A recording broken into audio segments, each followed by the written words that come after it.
She caught him in bed with his mistress, and instead of apologizing, he insulted her. She left divorce papers on the table and vanished. Hi, my most deeply cherished, honored, and irreplaceable family. How are you, my heart? This is your Mr. Peter, and I speak to you with a love so deep, so sacred, that words will never be enough. You are not just viewers. You are my true family, my life's blessing, my soul's comfort.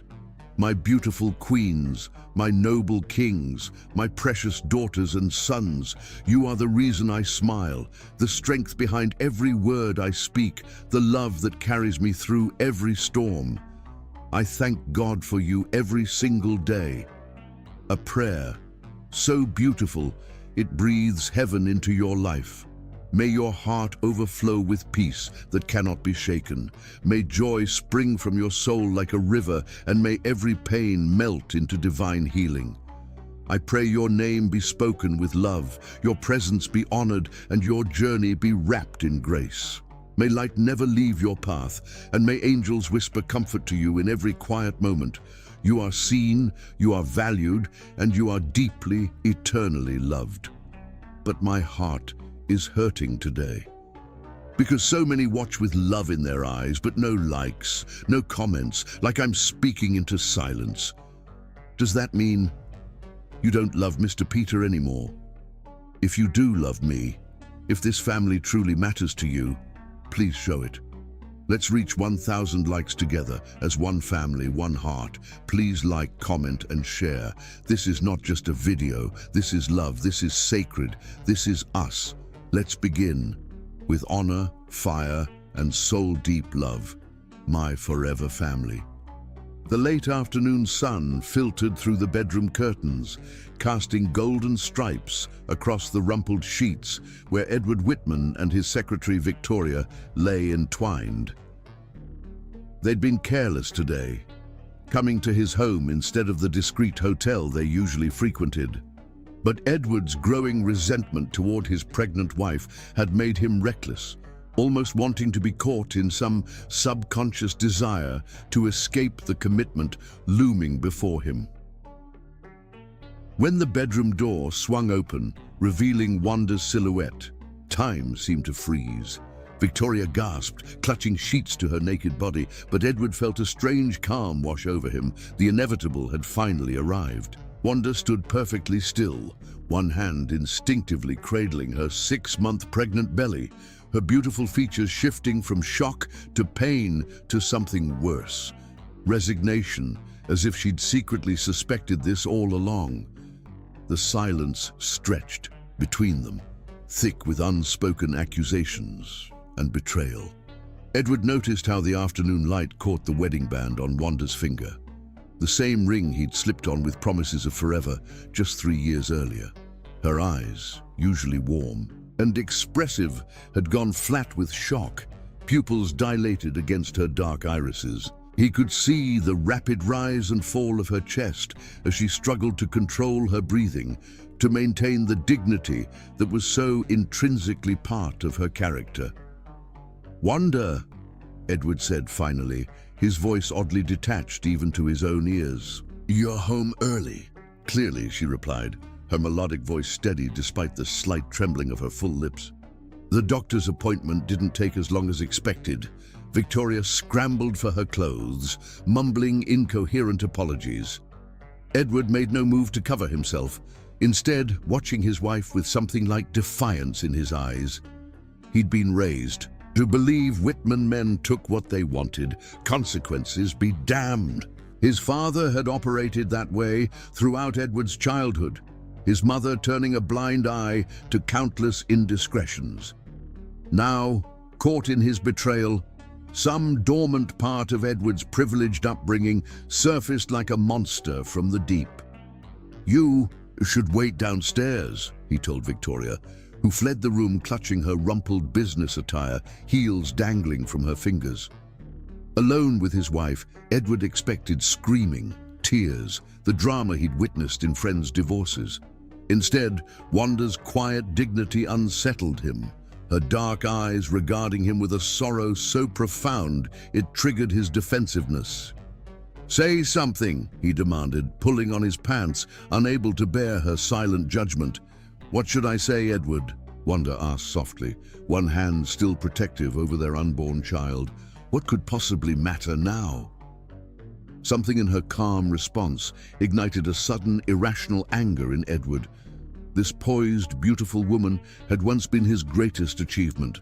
The talented, gorgeous wife who'd chosen him despite her family's reservations about the cultural differences. Now her growing belly and the impending responsibility of fatherhood felt like shackles.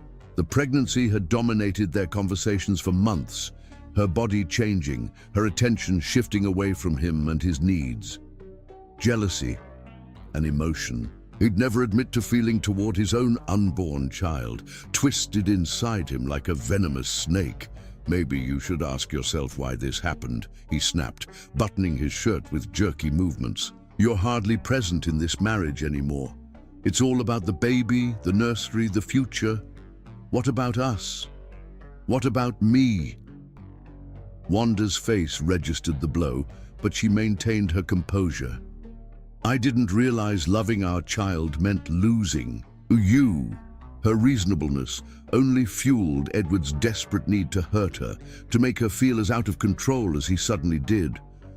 Words formed in his throat, vicious words he'd never consciously thought, but that now poured out like poison. "What did you expect? Look at yourself, you're fat and disgusting now. I haven't been attracted to you in months." Edward watched the words land like physical blows but couldn't stop himself. "I never even wanted this baby. It was always your obsession, not mine. Maybe you should have focused more on being my wife than becoming a mother." The moment the words left his mouth, Edward felt a sickening lurch in his stomach. He didn't mean them, not really. The vicious statement hung in the air between them, impossible to retract. But Wanda's face transformed before his eyes, the last light of hope extinguishing as she absorbed his cruelty. Something vital seemed to fracture behind her eyes. Trust, perhaps, or love. Something that he suddenly realized was irreplaceable. She took one step back, then another, her hand still protectively cradling their child as if shielding it from his verbal assault. Her skin had gone ashen beneath its warm brown tones, and for a moment, Edward feared she might faint. The physical manifestation of her emotional wound pierced through his anger, leaving him abruptly hollow. "Wanda, he began, suddenly desperate to retract everything, but his pride strangled the apology in his throat. His upbringing had never prepared him for sincere contrition. Whitman men didn't apologize. They justified, explained away, or simply moved forward. This fundamental flaw in his character, this inability to humble himself even when he knew he was catastrophically wrong, would cost him everything, though he couldn't yet comprehend the magnitude of what was slipping through. "His fingers, I see," she said simply, her voice hollow. "Thank you for your honesty." She turned and walked away, her shoulders straight despite the visible weight of his words. Edward stood frozen, listening to her measured footsteps down the hallway, too proud to follow, too ashamed to call out, telling himself she needed time to cool down, that they would talk later when emotions weren't so raw. That night, he slept in the guest room, giving her space. He heard her moving around occasionally, the soft opening and closing of drawers, but convinced himself this was just another marital spat that would resolve by morning. He rehearsed apologies in his head, but never rose to deliver them. Pride and shame wrestling beneath his skin. Surely she would understand once her emotions settled. Surely she would recognize that pregnancy had changed their dynamic, that he needed attention too. In the darkness, he justified his actions with the entitlement that had been his birthright as a Whitman heir, pushing away the voice of conscience that whispered he had crossed an unforgivable line. When dawn broke, Edward woke to an unnaturally quiet house. In the kitchen, perfectly centered on the marble island, lay a manila envelope. Inside, he found divorce papers, already signed in Wanda's elegant handwriting. Her wedding ring sat atop them, a small golden circle that had once symbolized their future. Reality crashed down as he frantically searched the house, finding her clothes gone, her toiletries missing, the nursery they'd painted together just weeks ago now, a yellow-walled monument to what might have been. The speed and decisiveness of her departure stunned him. Wanda had always been methodical, taking time with major decisions. That she had left so quickly, so completely, revealed the depth of the wound he'd inflicted. He tried her cell phone repeatedly, each unanswered ring increasing his panic. The voicemail greeting, her warm, musical voice promising to return the call, felt like a taunt now. After a dozen attempts, he found her number had been disconnected entirely. With growing desperation, he called her closest friend, who responded with icy fury before hanging up on him. Finally, fighting rising nausea, he called her parents home. Her father answered, his normally warm voice now cold as ice. The older man had always treated Edward with respect, despite initial reservations about his daughter marrying outside their culture. That hard-won respect had evaporated, replaced by the righteous anger of a father whose child had been harmed. "She doesn't want to speak with you," Mr. Ferris stated flatly. "Mr. Ferris, please, I need to explain..." "Explain what?" "How you broke my daughter's heart when she's carrying your child. How you made her feel worthless when she's giving you the greatest gift a woman can offer." The older man's voice cracked slightly. "You've destroyed something precious, Edward. Don't call again." The line went dead, leaving Edward alone in their spacious home that suddenly felt cavernous and empty. He wandered into the nursery, running his fingers along the crib they'd assembled together, Wanda laughing at his frustration with the instructions. He recalled her excitement in choosing the perfect shade of yellow. Not too bright, not too pale, a color that feels like morning sunshine, she'd explained with characteristic thoughtfulness. They'd spent an entire weekend painting together, planning their future between brushstrokes, discussing names and dreams for their child. Now those dreams lay shattered around him like broken glass. He picked up a small stuffed bear from the rocking chair, a gift from Wanda's brother that had arrived with a card welcoming Edward to their family. The soft toy in his hands represented everything he'd destroyed, with a few moments of weakness and cruel words.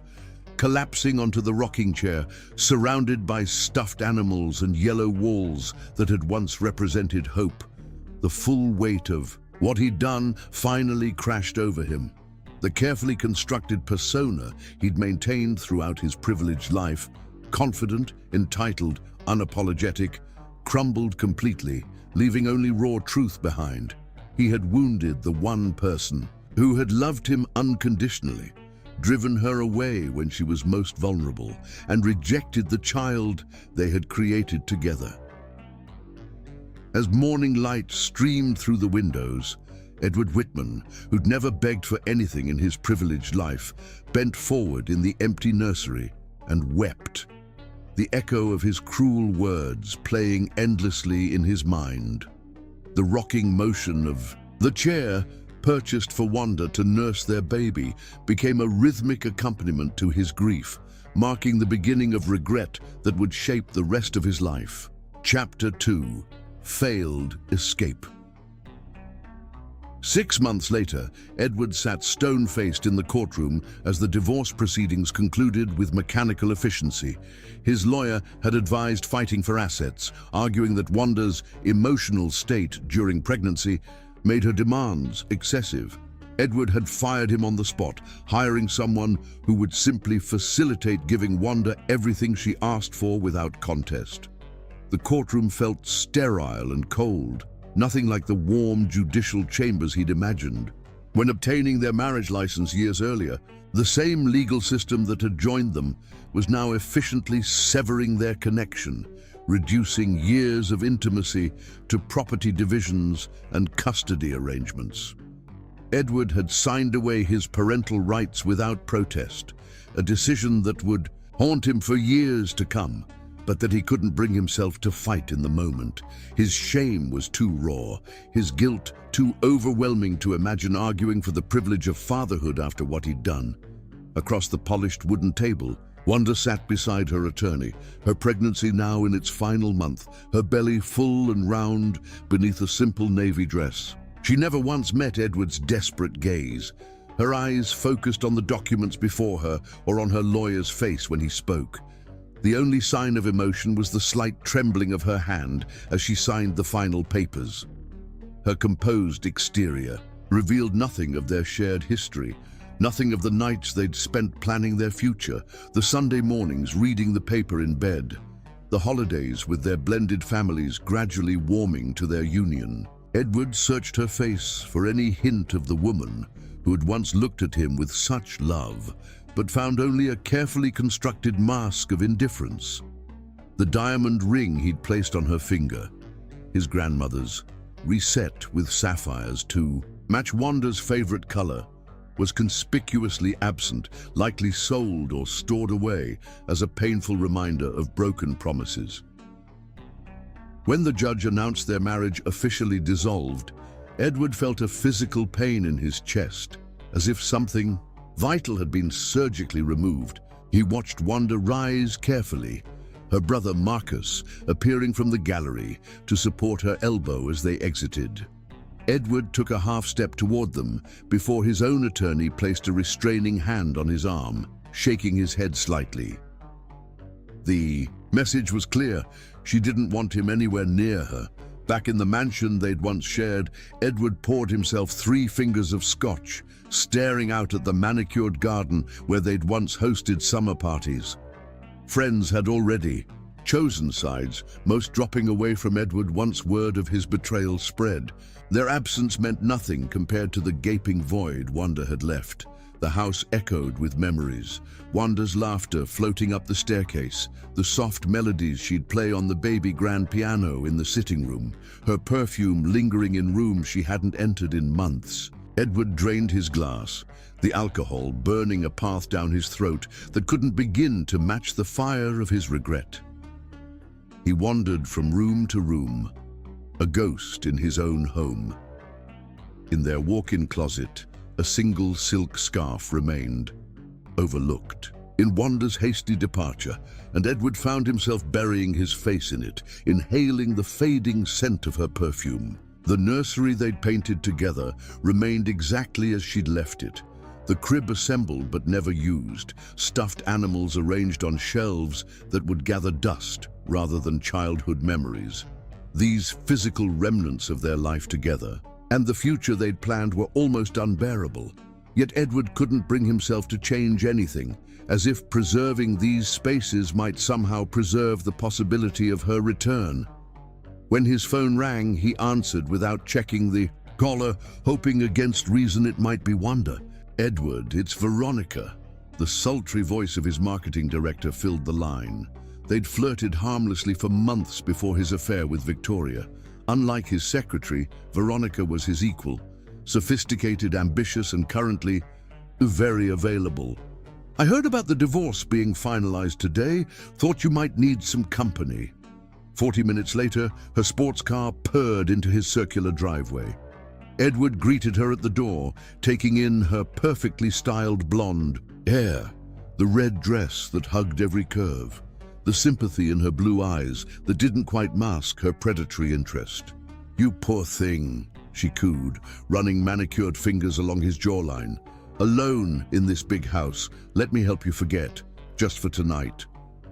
Edward led her upstairs, telling himself this was exactly what he needed, to move on, to prove to himself that life continued.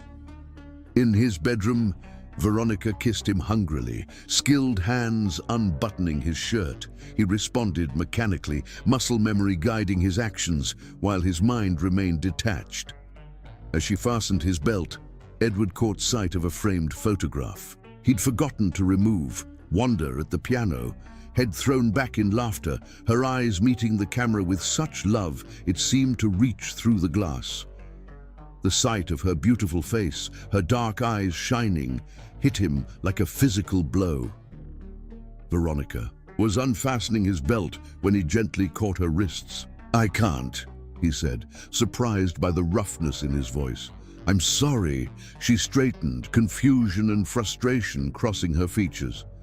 You're still hung up on her after she took you to the cleaners. She took what was already hers. Edward responded, stepping away and rebuttoning his shirt with unsteady fingers. And yes, I'm still hung up on her. Veronica's sympathy hardened to irritation. Call me when you're actually ready to move on, she said, gathering her purse. I don't have time for men who can't commit to their affairs or their rebounds. After showing her out, Edward returned to the bar, pouring another drink he couldn't taste. His phone buzzed with a text from his closest remaining friend. Heard about today. You okay? He left it unanswered, unable to articulate the hollow ache in his chest. Across town, in her parents' comfortable home, Wanda Ferris Whitman, now legally just Ferris again, felt the first contraction ripple across her abdomen. She'd been experiencing practice contractions for weeks, but this one felt different, sharper, more insistent. Mom, she called, trying to keep the panic from her voice. I think it's starting. Her mother rushed in, calm efficiency replacing the worry that had shadowed her face since Wanda returned home 6 months ago, heart shattered and belly growing. I'll call your father and Marcus. Let's time these contractions before we head to the hospital. An hour later, as the contractions intensified, Wanda was helped into her brother's car. Despite everything, as another wave of pain washed over her, she found herself wishing for Edward's hand to hold, his voice assuring her everything would be all right. The instinct to call him was so strong she had to physically sit on her hand, to prevent herself from reaching for her phone. You don't need him, Marcus said, correctly reading her expression as he navigated toward the hospital. You have us. You're the strongest woman I know, Wanda. You can do this. Wanda nodded, tears filling her eyes, not from the physical pain, but from the realization that her child would take their first breath in a world already fractured, their family broken before it fully formed. Meanwhile, Edward sat alone in his study, unaware his child was beginning their journey into the world. A private investigator he'd hired had informed him which hospital Wanda would deliver at, and he'd anonymously arranged for her to have the best suite available, the finest doctors on call. It was a pathetic gesture, he knew, but the only way he could participate in the birth of his child. Around midnight, restlessness drove him from the house. He found himself driving aimlessly through the city until, as if guided by instinct, he arrived at the hospital. Parking across the street, Edward sat in his car, staring up at the brightly lit maternity floor, wondering which window contained his wife, ex-wife now, and soon, his child.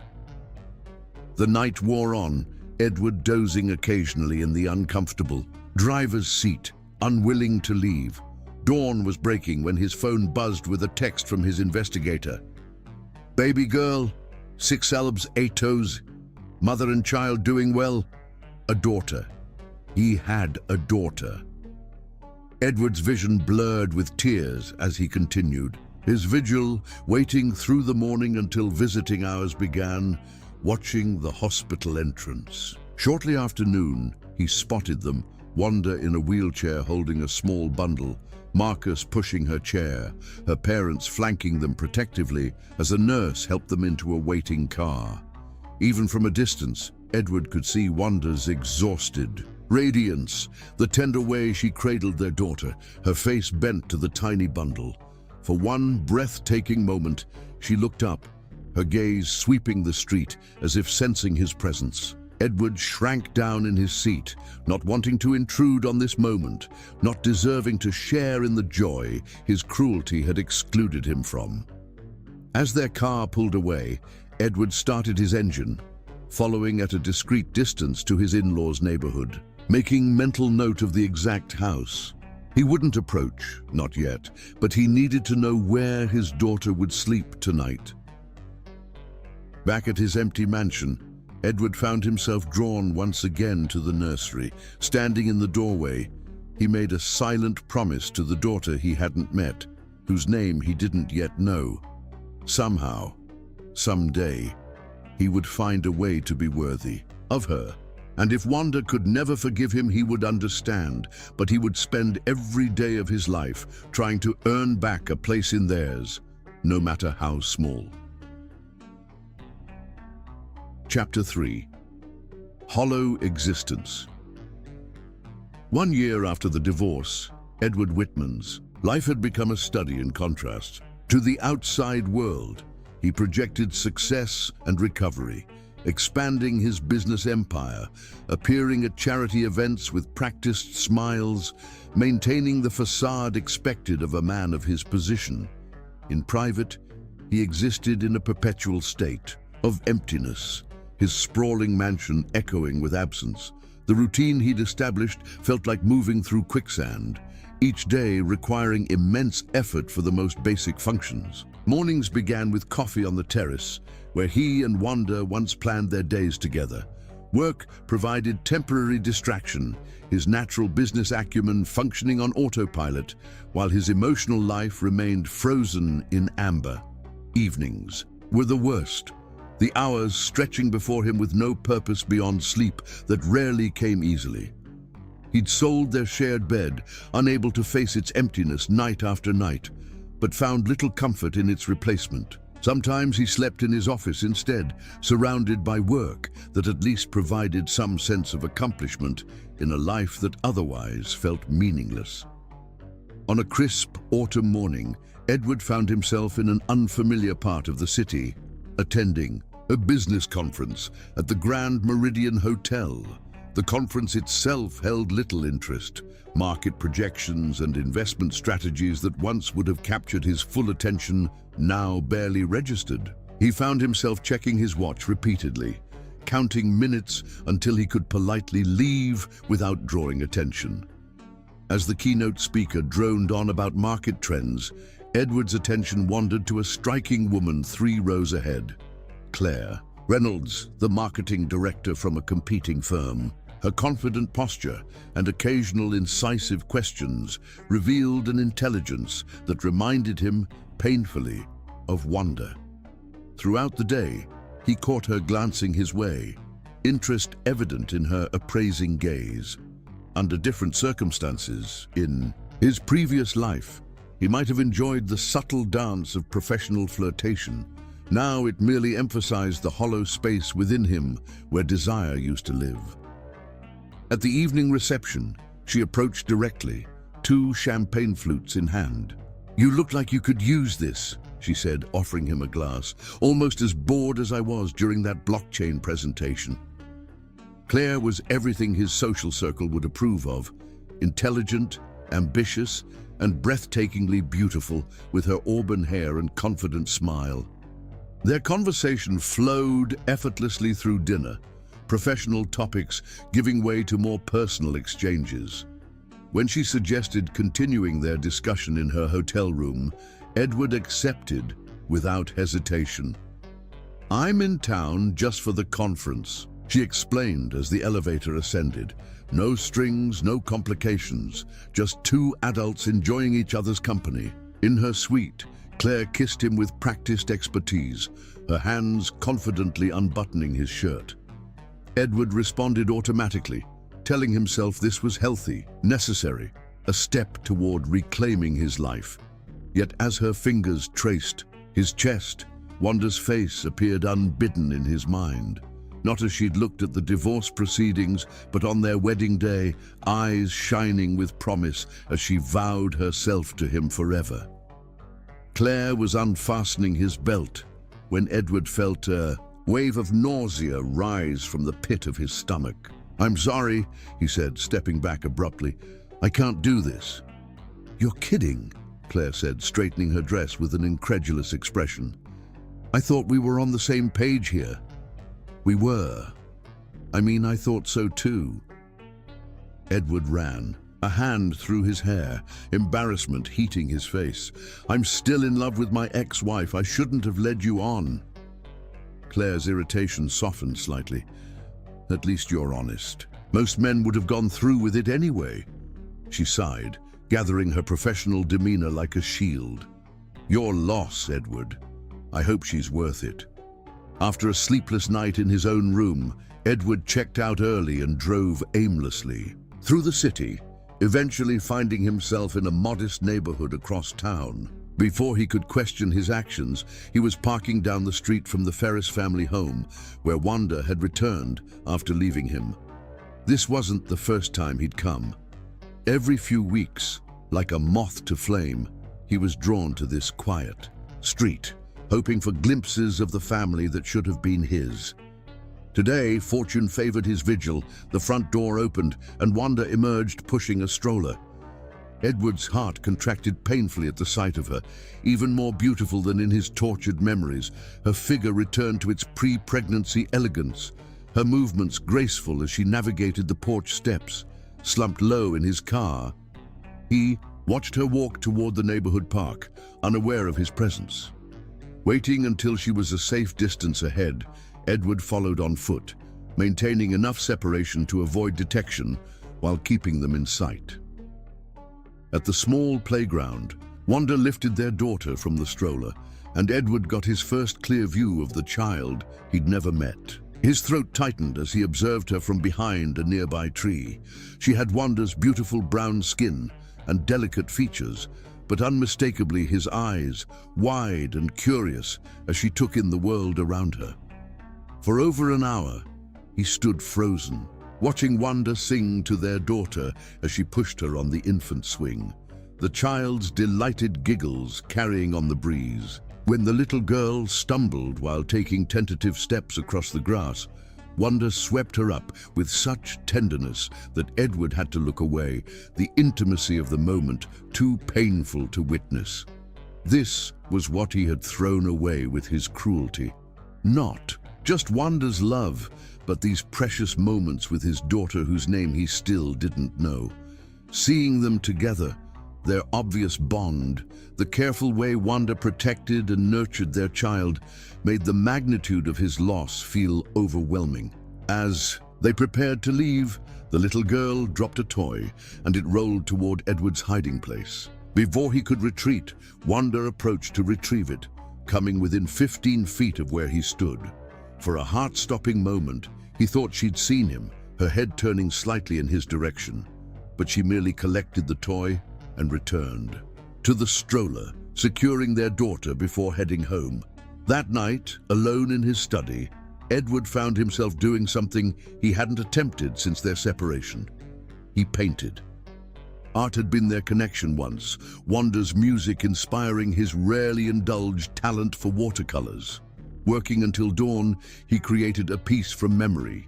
His daughter on the swing, face alight with joy, Wanda's hands securely holding her. He would never display it, never show it to anyone, but creating it felt like preserving a moment he had no right to claim but couldn't bear to lose.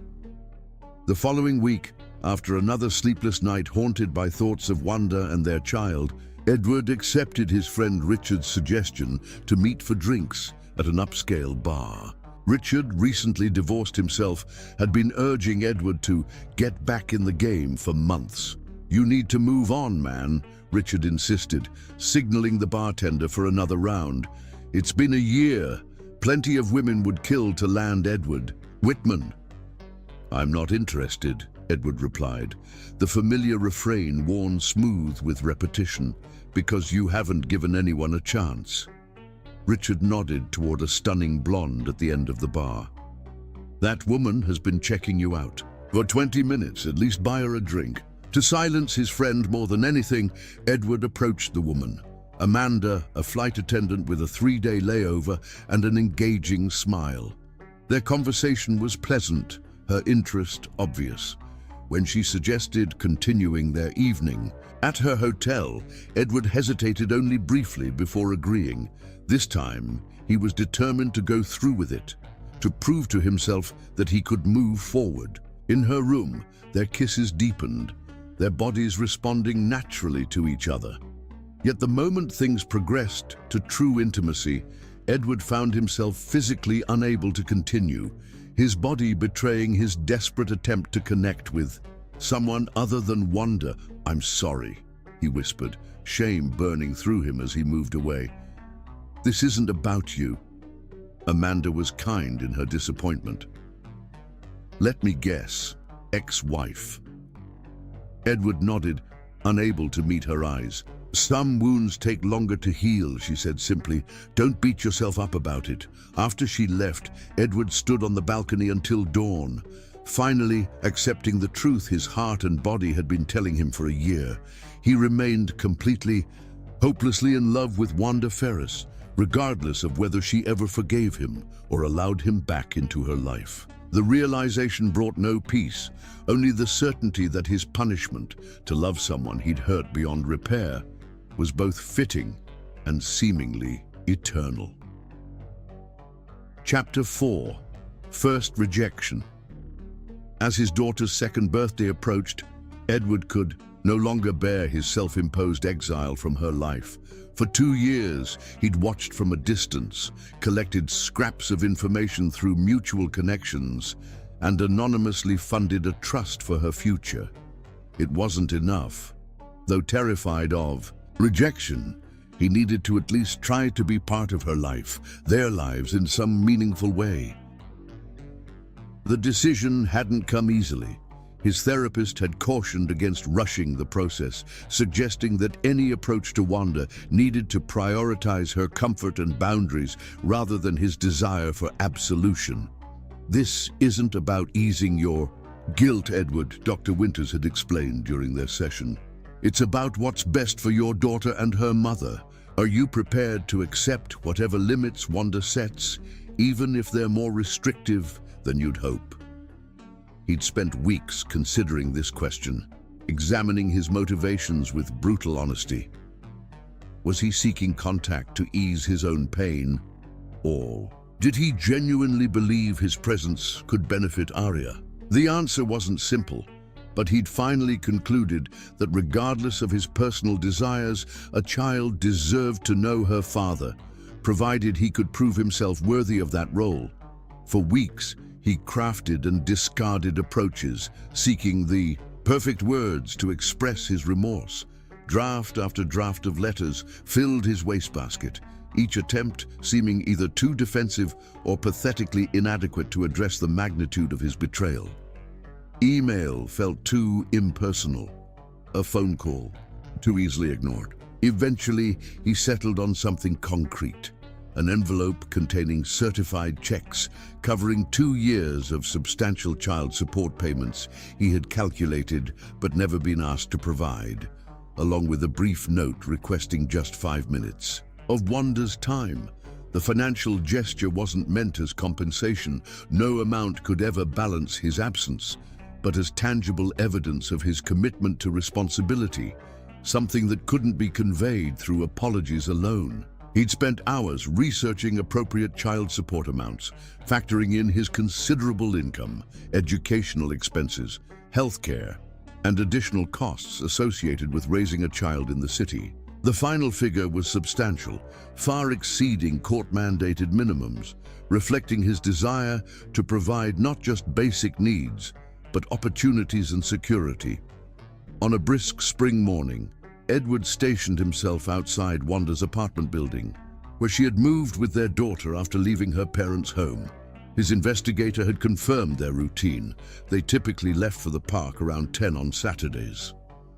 Heart pounding painfully against his ribs, he waited, rehearsing the careful apology he'd practiced for days. The neighborhood was modest but pleasant, tree-lined streets with well-maintained brownstones, children's chalk drawings decorating the sidewalks, a far cry from the luxury high-rise where he'd moved after selling their shared home.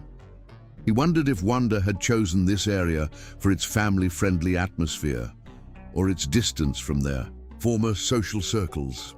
Either way, it seemed to suit the new life she'd built without him. Each passing minute intensified his anxiety until he found himself contemplating retreat. What right did he have to disrupt their lives? But before he could act on this impulse, the building door opened, revealing Wanda holding their daughter's hand, and Edward's carefully prepared words evaporated. His daughter, seeing her up close, stole his breath away. In the glimpses he'd caught from a distance, he hadn't appreciated the delicate perfection of her features. the intelligent alertness in her eyes. She was beautiful, with Wanda's delicate features, warm brown skin, and curly hair gathered into tiny puffs secured with colorful bands. His eyes, so clearly reflected in her small face, regarded the world with curious wonder. Wanda spotted him immediately, her body tensing as she instinctively pulled their daughter closer. Her free hand moved slightly forward, a subtle, protective gesture that spoke volumes about her maternal instincts. The little girl looked up at her mother, sensing the change in her demeanor. Edward noticed how attuned his daughter was to Wanda's emotions, a connection forged through years of being each other's primary relationship.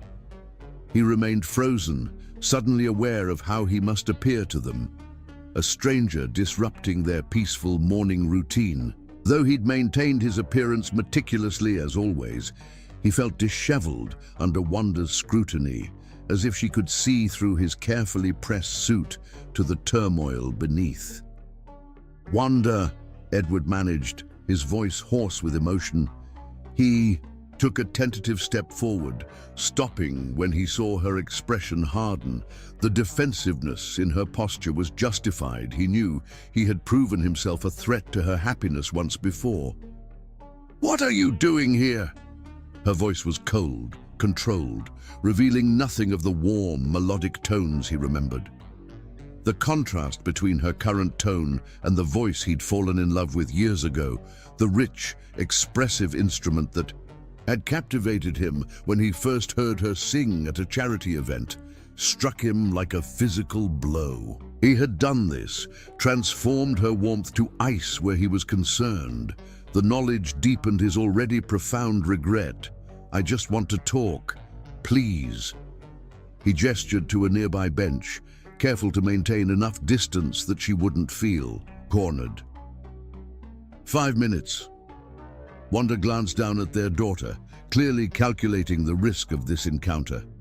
Her expression softened momentarily when she looked at the child, transforming her face back to something closer to the woman he remembered. "Arya, stay right beside Mommy, okay?" Arya. His daughter's name was Arya. The musical reference wasn't lost on Edward. Wanda had chosen a name connecting their child to her passion for music, a name both beautiful and meaningful. Wanda led Arya to the bench, keeping herself between the child and Edward as they sat. The little girl regarded him with innocent curiosity, unaware of his significance to her existence. 5 minutes, Wanda said, checking her watch pointedly. Edward cleared his throat, willing himself to focus, despite the overwhelming emotion of being so close to them. "I know I have no right to ask anything of you," he began, extending the envelope, "but this belongs to you and Arya. It's support I should have been providing all along." Wanda made no move to take it. "We don't need your money. It's not about need. It's about responsibility." "Responsibility?" A flash of anger broke through her composed exterior. "That's rich, coming from you." Edward pushed on, desperate to say what he'd rehearsed before she dismissed him entirely. "Wanda, I know I don't deserve your time, but I need to tell you how sorry I am. Those horrible things I said, they weren't true. I was a coward, and sorry doesn't undo what you did." Wanda cut him off, her voice low but intense. "Sorry doesn't erase those words from my memory or the months I spent believing them, wondering if there was something fundamentally unlovable about me that made you treat me that way." Her raw honesty hit him like a physical blow. Before he could respond, Arya tugged at her mother's sleeve, clearly bored with the adult conversation. "Park, Mommy! Swings!" Wanda smoothed her daughter's hair tenderly. "In a minute, baby." Gathering his courage, Edward addressed the real reason for his visit. "I'd like to be part of Arya's life. I know I have no legal right after signing away. Oh, custody, but you said you never wanted her." Wanda's voice turned razor-sharp. "Those exact words. You don't get to change your mind now that the hard part's done, now that she's walking and talking and becoming a person. I did that. I was there for the colic and the teething and the fevers, while you were, where exactly, living your life as if we didn't exist." Edward flinched, each word a deserved indictment. "I was wrong, so wrong. I've regretted those words. Every day since they left my mouth. Regret doesn't raise a child." Wanda stood, lifting Arya into her arms. "Your 5 minutes are up." In a desperate move, Edward placed the envelope on the bench. "Please, at least take this. It's Arya's by right." Wanda looked at the envelope, then back at him, her beautiful face a mask of contained fury and hurt. "We don't want anything from you." With a swift movement, she knocked the envelope to the ground, papers spilling across the sidewalk. "Stay away from us, Edward."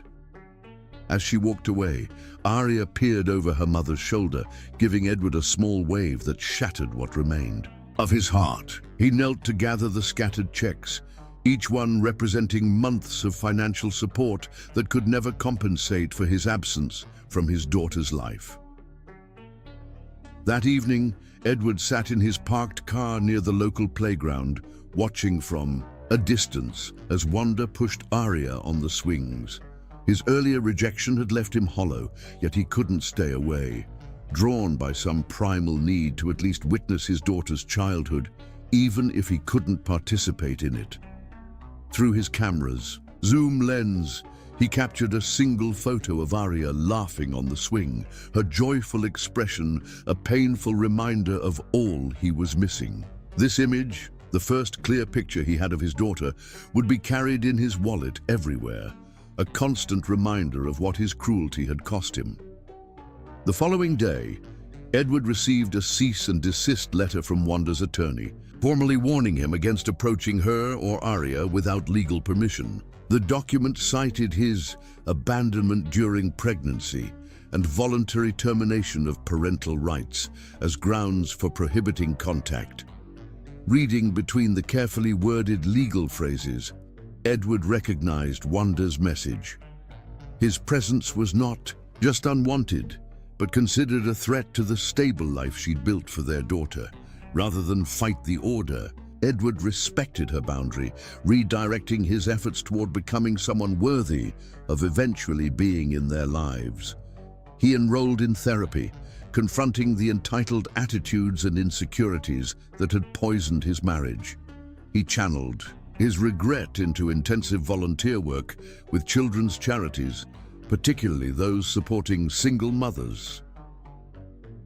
And still, every few weeks, he found himself drawn to places where he might catch distant glimpses of Arya growing, outside her preschool, at the community center where Wanda taught music classes, in the park where they often played. He never approached, never made his presence known, accepting this phantom existence as his penance. On Arya's 3rd birthday, he left a beautifully wrapped gift outside Wanda's apartment door, a child-sized piano with a card signed simply, "From your father." The next day, he found the unopened package returned to his doorstep with "Return to sender" scrawled across the wrapping. The message couldn't have been clearer. He remained unwelcome in his daughter's life, his attempts at connection rejected. That night, standing in the nursery he'd never dismantled, Edward faced the crushing reality that his single moment of cruelty had potentially cost him a lifetime with his daughter. The yellow walls that had once represented hope now seemed to mock him, a shrine to what might have been had he not destroyed it with his own words. Yet despite the rejection, despite the legal warnings, despite every sign that Wanda would never forgive him, Edward made a silent promise to his absent child. He would keep trying, not in ways that disrupted the stable life Wanda had created, but in becoming the kind of man who might someday deserve a second chance. Whether that chance ever came or not, he owed it to Arya to become someone better than the man who had spoken those unforgivable words to her mother 2 years ago. With that resolution firm in his mind, Edward finally began dismantling the nursery, donating the unused baby items to a shelter for single mothers. Not as an acceptance of defeat, but as recognition that if he ever had a place in Arya's life, it wouldn't be through clinging to a past that never happened, but by proving through consistent actions that people, even deeply flawed ones, could change. Chapter 5. Failed Connections. 6 months after Wanda's first rejection, Edward found himself caught in a purgatory of his own making, legally barred from approaching his ex-wife and daughter, yet unable to move forward with his life. His therapist had suggested dating might help him heal, insisting that meaningful connection with someone new could potentially ease his fixation on the family he'd lost. "You need to create new memories, Edward," Dr. Foster had explained during their weekly session. "Your obsession with Wanda and Arya isn't healthy for anyone, especially when Wanda has made her boundaries clear." Though unconvinced, Edward allowed his college friend Michael to arrange an introduction to Jessica Winters, a divorced pediatric surgeon with, as Michael put it, no interest in drama, but a great appreciation for second chances.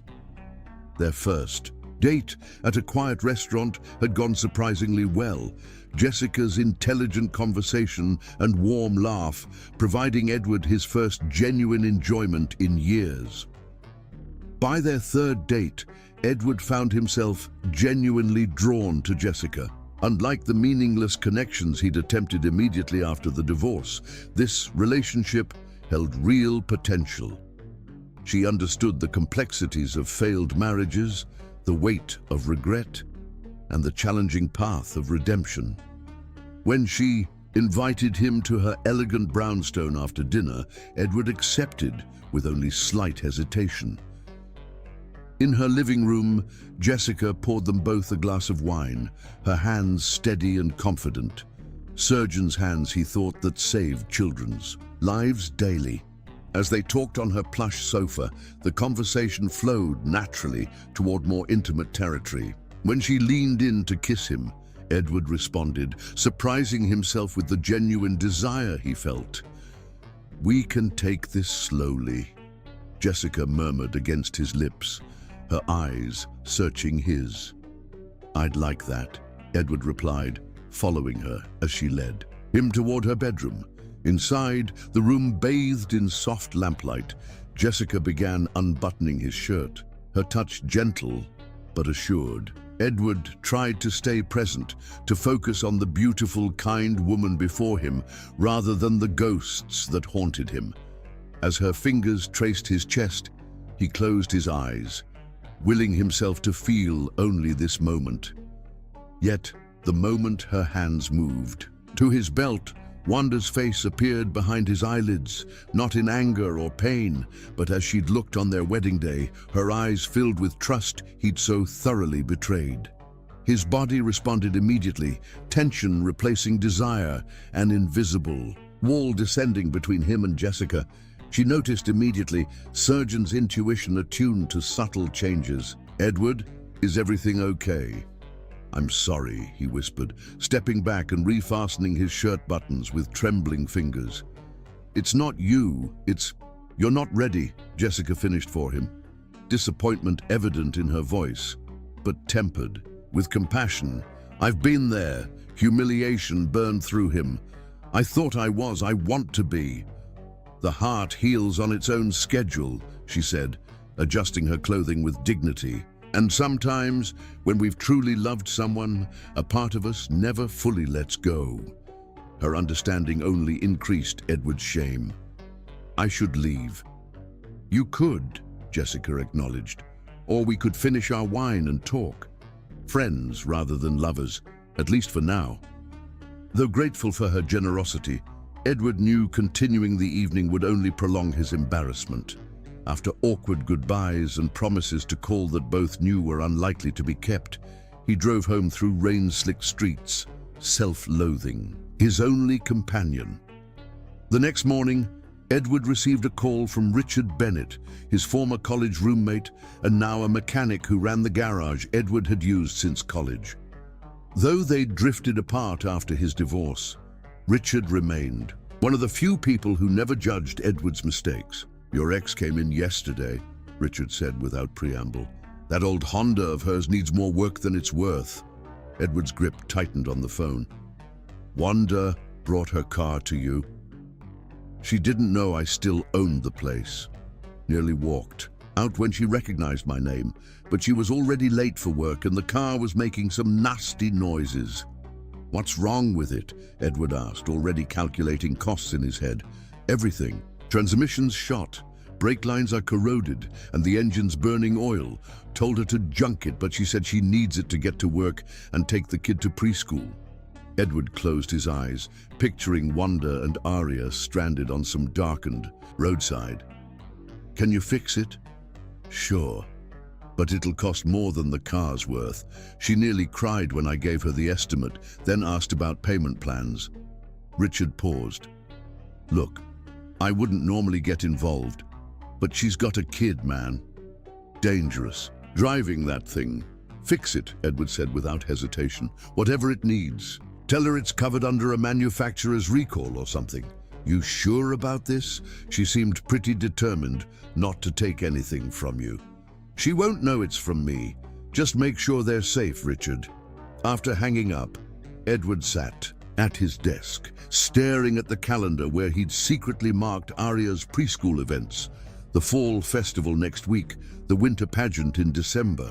Though he never attended, knowing when they occurred gave him some tenuous connection to his daughter's life. 3 weeks later, while reviewing his company's quarterly reports, Edward received a text message that sent his heart racing. Stop interfering. In our lives, your guilt payments don't erase what you did, Wanda. She discovered his involvement with the car repairs. Edward stared at the message, reading and rereading the first direct communication he'd received from her in over 2 years. Despite its anger, despite its rejection, he treasured these words from her. Taking a deep breath, he typed, "Can we meet? Just for coffee, please." The response came faster than he expected. 5 p.m., Parkside Cafe, 15 minutes max. The Parkside Cafe sat equidistant between his office and Arya's preschool, neutral territory. Edward arrived 20 minutes early, securing a quiet corner table and ordering Wanda's favorite tea from memory, hoping the gesture might soften her approach. When she walked in, Edward's breath caught. Though he occasionally glimpsed her from a distance, seeing her up close after so long hit him with physical force. She wore her hair differently now, the long curls he'd loved replaced with a shorter, more practical style that still framed her face beautifully. Her eyes, once so warm when they looked at him, now held nothing but guarded wariness. "Thank you for coming," he said as she sat, ignoring the tea he'd ordered. "I'm only here to make something clear," Wanda replied, her voice controlled. "I don't want your money, I don't want your gifts. I don't want your mechanic friends lying to me about recalls that magically cover thousands in repairs." Edward nodded, accepting her anger. "I just wanted to help. The thought of you and Arya in an unsafe car," don't say her name. Wanda's composure slipped for a moment. "You don't get to pretend concern for a child you rejected before she was even born." "I'm not pretending," Edward said quietly. "I know words can't undo my actions, but I truly am sorry for everything. Not just that night, but for failing you both every day since." Wanda's fingers tightened around her purse. "Your apologies mean nothing to me. They change nothing." "I don't expect them to," Edward admitted, "but I needed to say it anyway." For a brief moment, something flickered in Wanda's eyes. Not forgiveness, but perhaps recognition of his sincerity. Then it vanished, her walls firmly back in place. "Stay away from us, Edward," she said, standing abruptly. "Next time you interfere, I'll file for a restraining order." As she walked toward the door, Edward noticed the slight tremble in her hands, the only sign that his presence still affected her at all. He remained seated long after she'd gone, the untouched tea growing cold, clinging to that small tremor, as evidence that beneath her anger Wanda Ferris still felt something for the man who had once been her husband. That evening, Edward received a call from Jessica, offering friendship if romance wasn't possible. Though touched by her kindness, he declined, knowing he couldn't offer even friendship when his heart remained so thoroughly tethered to a woman who wanted nothing to do with him. His inability to connect with Jessica or anyone confirmed what he'd suspected for years now. His heart and body remained stubbornly, hopelessly loyal to Wanda, regardless of whether she ever forgave him. Chapter 6. Distant Observer. As another year passed, Edward settled into a pattern of watching his daughter grow from a safe distance.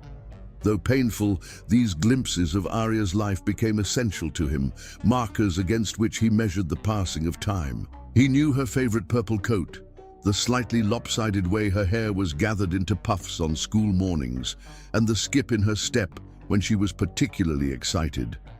Today marked Arya's 4th birthday, and Edward had spent weeks selecting the perfect gift.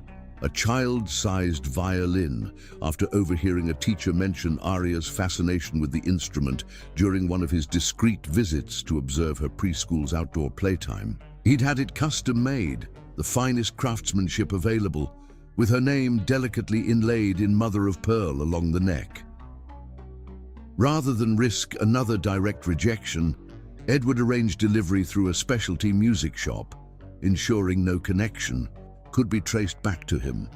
The accompanying card said simply, "For Arya, who carries music in her name. Happy 4th birthday."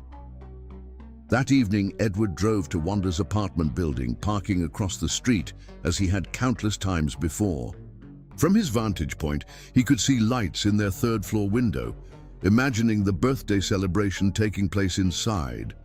Wanda's homemade chocolate cake, her specialty once upon a time, perhaps Wanda's brother Marcus making Arya laugh with his silly voices, the violin possibly being discovered among her presents. These imagined scenes were the closest he allowed himself to family life. These stolen moments of observation, his only participation in his daughter's childhood. Edward had respected Wanda's demand to stay away, never approaching them directly after their coffee shop confrontation, channeling his need for connection into distant vigilance instead. The building's security door opened, and Edward instinctively slumped lower in his seat. To his surprise, Wanda emerged alone, carrying what appeared to be a gift box, the violin he'd sent, still wrapped in its distinctive paper from the music shop. Her expression was not one of anger, but of weary resignation, her shoulders carrying the invisible weight of single parenthood and his persistent, unwanted attention. With determined strides, she walked directly toward his car, as if some sixth sense had led her to his hiding place. Edward considered driving away, but found himself frozen, caught in a trap of his own making. When Wanda reached his window, he lowered it reluctantly, preparing for justified anger. Instead, she simply placed the unopened gift on his passenger seat. "Stop," she said, the single word carrying exhausted finality rather than rage. Before he could respond, she turned and walked back toward the building, her posture rigid with suppressed emotion. Only then did Edward notice the "For Sale" sign posted near the building's entrance. She was moving, taking Arya somewhere he wouldn't find them so easily. The realization hit him with physical force. His constant hovering, his anonymous gifts, his distant observation, what he justified as love and concern, must have felt like stalking to Wanda, a persistent intrusion into the life she was trying to build without him. The following morning, Edward found himself parked outside Arya's preschool at drop-off time, knowing this might be his last opportunity to see his daughter before they disappeared to some new location. He watched from across the street as Wanda walked Arya to the entrance, kneeling to straighten her little backpack before kissing her goodbye. As other parents filed in and out, a teacher approached his car, her expression concerned. "Excuse me, sir, can I help you with something?" Edward realized how suspicious he must look, an unknown man watching a preschool. "I'm sorry, I was just..." He fumbled for an explanation that wouldn't sound alarming. "Are you Aria Ferris's father?" the teacher asked unexpectedly. Startled by the direct question, Edward could only nod. "Miss Ferris mentioned you might be observing." Her diplomatic phrasing couldn't disguise the underlying concern. "I should let you know that we're required to report any unauthorized persons near school property." The implied threat was clear. His presence was not just unwelcome, but potentially reportable to authorities. "I understand," Edward said, starting his engine. "I'm leaving now." Before he could drive away, the teacher's expression softened slightly. "They're doing a parent showcase next Friday. The children are performing songs at 2 o'clock. It's open to all family members." She hesitated. "Perhaps that would be a more appropriate way to see your daughter." The unexpected kindness in her suggestion brought a lump to Edward's throat. "Thank you," he managed, though he knew attending would violate Wanda's boundaries. That evening, Edward received an unexpected text from Wanda. "Teacher said you were watching the school again. This needs to stop." Heart pounding, Edward typed his response carefully. "I'm sorry, I know it's wrong. I just want to know she's okay." Minutes passed before Wanda's reply appeared. "Parent showcase next Friday, 2 p.m. You can attend if you sit in the back and leave immediately after. No contact with Aria, no gifts, no approaching us." Edward stared at the message in disbelief. After years of rejection, this small concession felt monumental. "Thank you," he responded simply. "I'll respect your conditions completely."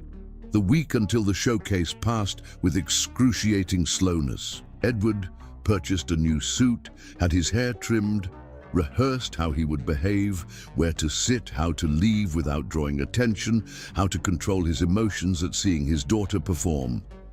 When Friday finally arrived, Edward entered the preschool auditorium with pounding heart, selecting a seat in the back corner as instructed.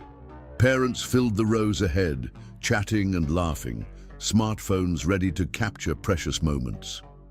The easy camaraderie of these families, this normal, everyday ritual of parenthood, highlighted all he had lost through his own actions.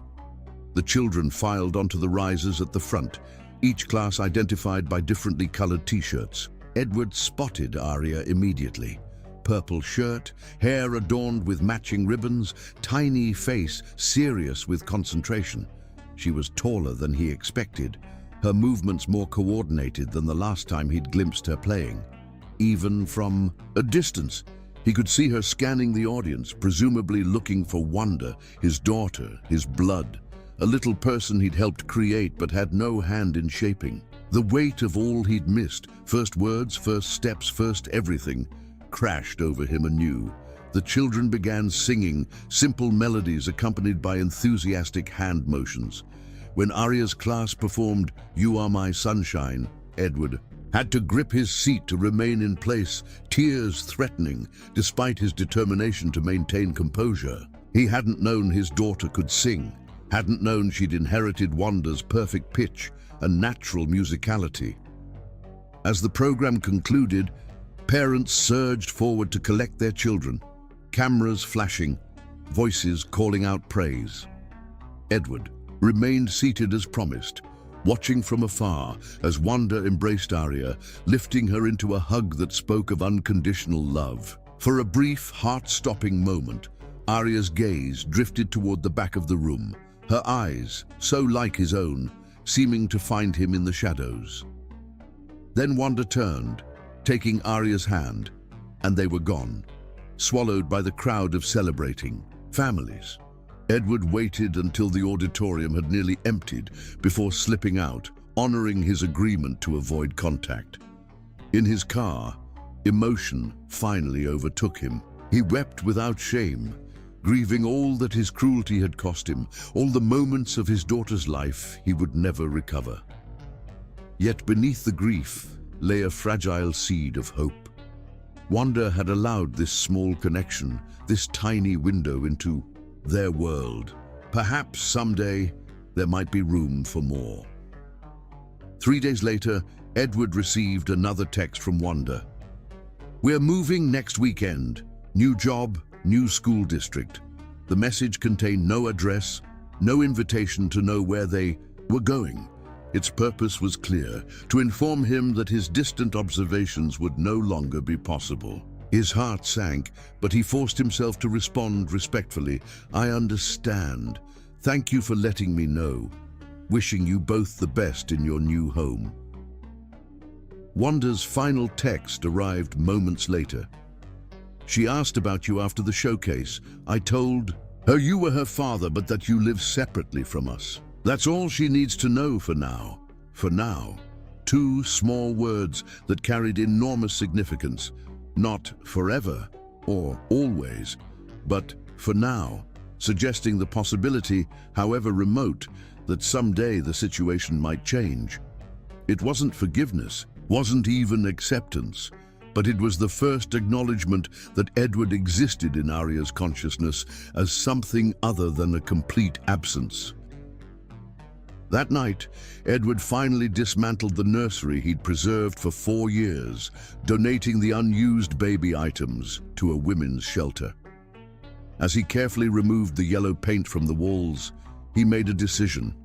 No more watching from shadows. No more anonymous gifts. No more pretending he could be part of their lives from a distance. If he truly loved them, he would respect Wanda's boundaries completely, focusing instead on becoming the kind of man who might someday deserve a second chance at fatherhood, should such an opportunity ever arise. The following weekend, as Wanda and Arya were likely settling into their new home somewhere beyond his reach, Edward began volunteering at a center for children with incarcerated parents, channeling his longing for connection into helping other fathers separated from their children through circumstances both within and beyond their control. If he couldn't be a father to his own daughter yet, he could at least use his pain to help others navigate similar waters, finding purpose in the very separation that had once threatened to destroy him. Chapter 7. Unexpected Opening. 2 years had passed since Wanda and Arya moved away, 2 years during which Edward had honored his promise to respect their boundaries. He'd redirected his energy into building a better version of himself, continuing therapy, expanding his volunteer work with children's programs, and restructuring his business to support community development projects. Though he still carried Arya's photograph in his wallet, he'd stopped searching for glimpses of her and Wanda, accepting that his role in their lives, if it ever existed again, would be on Wanda's terms, not his. On a rain-soaked Tuesday evening, Edward was working late. In his office, when his cell phone rang with an unfamiliar number, he answered automatically, expecting a business call. "Edward, it's Marcus." The voice of Wanda's brother, whom he hadn't spoken to since before the divorce, sent Edward's pulse racing. Marcus had been fiercely protective of his sister after the separation, his cold fury at Edward's betrayal second only to Wanda's father's. Hearing his voice now, without immediate hostility, was so unexpected that Edward found himself momentarily speechless. "There's been an accident." The world tilted sharply as worst-case scenarios flashed through Edward's mind, his throat constricting with sudden terror. "Wanda? Arya? They're okay," Marcus clarified quickly. "It's me. I'm in Metropolitan Hospital. Collapsed lung, some internal bleeding. They're keeping me for observation." Edward exhaled sharply, relief washing through him. "I'm sorry to hear that, but why?" "Wanda's with me," Marcus interrupted. "She needs someone to watch Arya. Our parents are in Europe, and her regular sitter isn't answering. She's desperate, man." The implication struck Edward like a physical blow. After 6 years of rejection, Wanda was actually considering leaving their daughter in his care? "She wants me to watch Arya." he asked, unable to keep the disbelief from his voice. Not want, exactly, Marcus admitted. But she's out of options, and I mentioned you live 20 minutes from the hospital now. There was muffled conversation in the background before Marcus returned. She said to tell you, this doesn't change anything. It's just an emergency situation. Tell her I'll be there in 15 minutes, Edward replied, already grabbing his keys.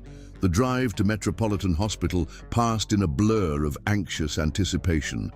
After years of distant observation and painful separation, he would finally meet his daughter properly. The prospect was both thrilling and terrifying. When Edward entered the hospital waiting room, he spotted them immediately. Wanda sat on a vinyl chair, Arya leaning against her, small head drooping with exhaustion. His daughter had grown so much. No longer the toddler he remembered, but a school-aged child with gangly limbs and her mother's delicate features. Wanda looked up, her expression guarded as he approached. 6 years had only enhanced her beauty, though new lines of worry framed her eyes and silver threads now appeared at her temples. Without makeup, dressed in casual clothes likely grabbed in haste, she was still the most breathtaking woman he'd ever seen.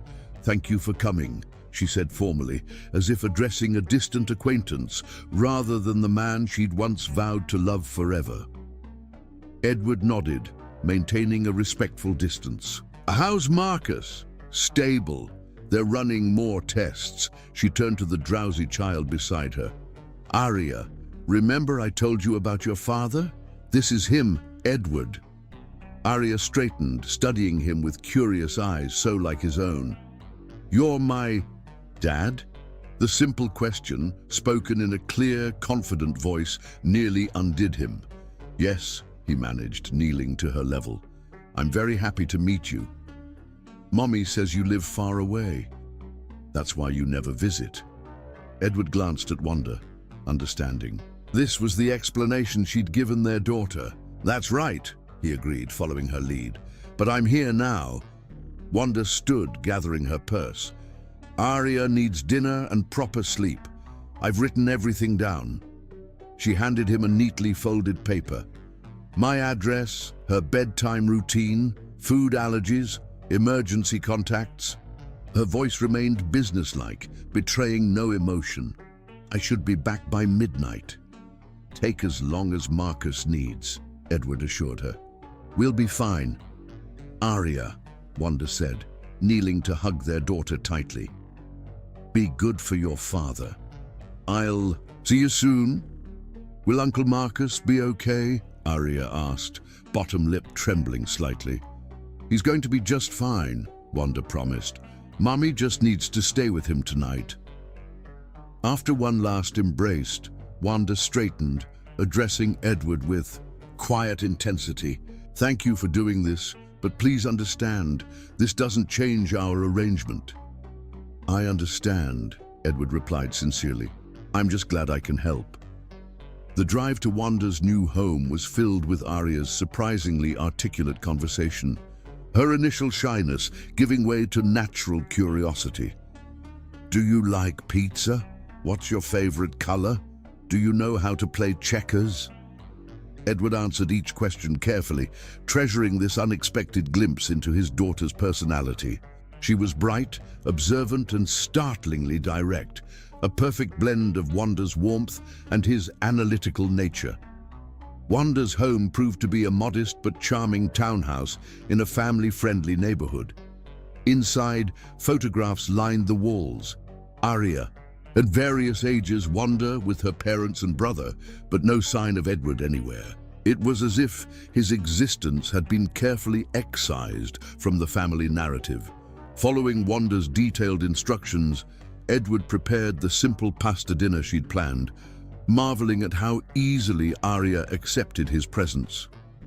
As they ate, she chatted about school, friends, and her music lessons, offering Edward a precious window into the life he'd missed. "Mommy says I got my voice from her and my eyes from you," Arya announced between bites.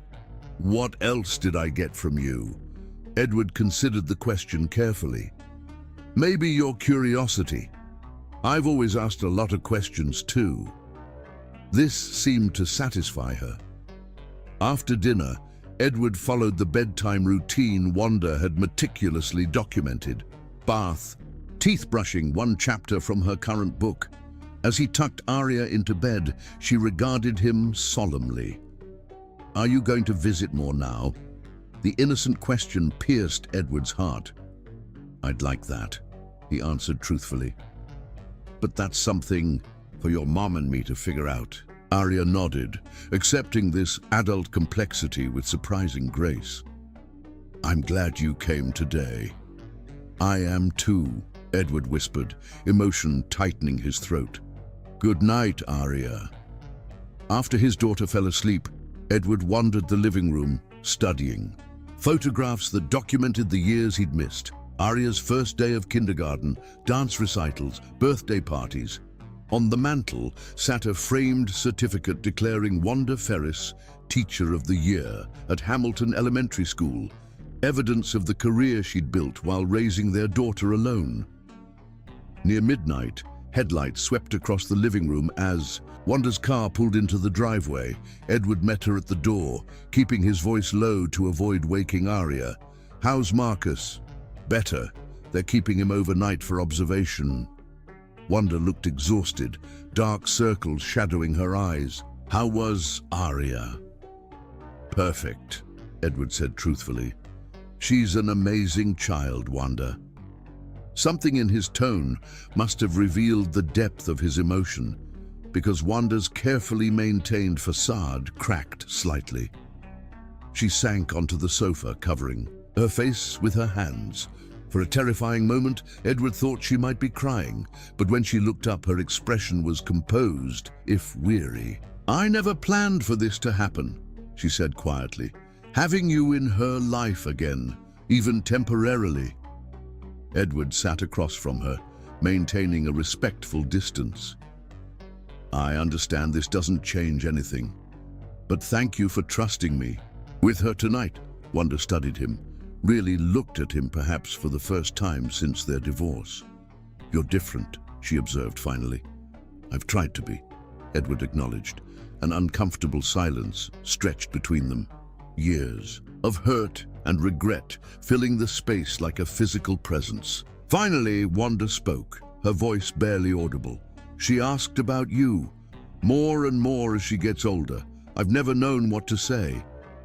Edward absorbed this revelation carefully, recognizing the implicit question. What would you like me to be to her, Wanda? She shook her head, fatigue evident in every line of her body. I don't know. I've spent 6 years protecting her from being hurt by you. I would never hurt her, Edward said with quiet conviction. But I understand why you wouldn't. Believe that. Wanda's eyes met his, searching for something. Sincerity, perhaps, or evidence of the change she'd noted. Whatever she saw must have satisfied some question, because she nodded slightly. Marcus will need help during his recovery. I'll have to take some time off work, but I can't miss too many days. She left the implication hanging. I could help, Edward offered cautiously.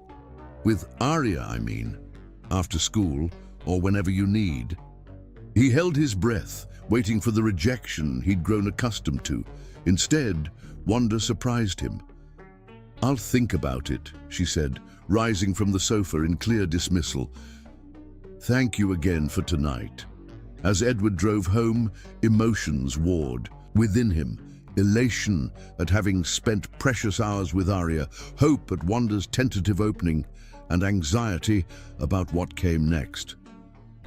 For the first time in 6 years, he allowed himself to imagine being part of his daughter's life in some meaningful way, however limited. The possibility, however fragile, felt like dawn breaking after an endless night. Chapter 8. Careful Steps. Over the following weeks, a fragile new pattern emerged.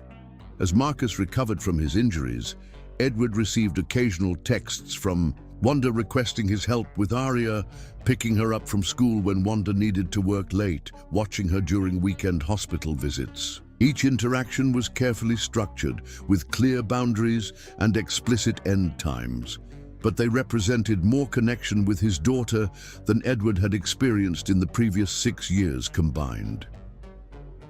Edward approached these opportunities with methodical care, determined to prove himself trustworthy. He arrived early for every pickup, followed Wanda's instructions to the letter, and never overstepped by suggesting additional time or activities beyond what she requested. Each moment with Arya felt like a gift he'd done nothing to deserve, but was desperate to honor. To his surprise, Arya accepted his presence in her life with the resilient adaptability of childhood. Her initial curiosity evolved into comfortable familiarity as they established their own small rituals, stopping for ice cream after school pickups, playing elaborate checkers tournaments where she gleefully declared herself the undefeated champion, reading chapters from her favorite mystery series. One Thursday evening, after Edward had picked Arya up from her dance class, they arrived at Wanda's house to find it dark and empty. "Mom must still be at the hospital," Arya observed, using her own key to let them in. Edward checked his phone, finding a missed text from Wanda. "Running late. Marcus had complication. Leftovers in fridge for Arya. Should be home by 8.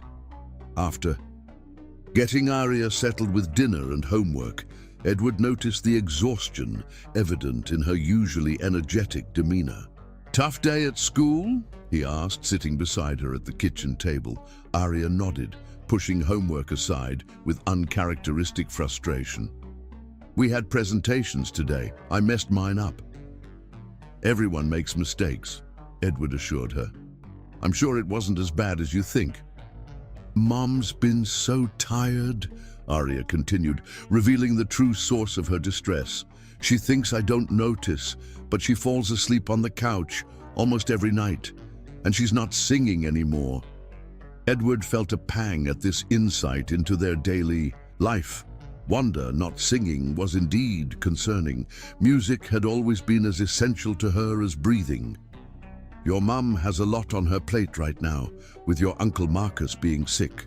"It's not just that," Arya insisted with surprising perception. "She was tired before that too. She works all the time." The implication was clear. Wanda was exhausted from single-handedly maintaining their life, a burden Edward had forced her to carry through his actions years ago. The knowledge settled like a weight on his chest. "Why don't you get ready for bed?" he suggested gently. "I'll help you with homework in the morning if your mom says it's okay." After Arya was bathed and pajama-clad, Edward tucked her into bed, reading the agreed-upon single chapter from her book. As he prepared to leave her room, Arya's small voice stopped him. "Dad? Could you stay until I fall asleep?" "Dad." She'd never called him that before, always carefully using Edward as Wanda had presumably instructed. The simple word nearly undid him. "Of course," he managed, sitting beside her bed in the dimly lit room. Within minutes, Arya's breathing deepened into sleep. Edward remained watching her, memorizing the peaceful features of his daughter's face, storing this moment among his most precious memories. He was so absorbed that he didn't hear Wanda enter until she spoke from the doorway. "You got her to sleep already?" Edward rose carefully to avoid waking Arya. She was pretty tired, said she had a rough day at school.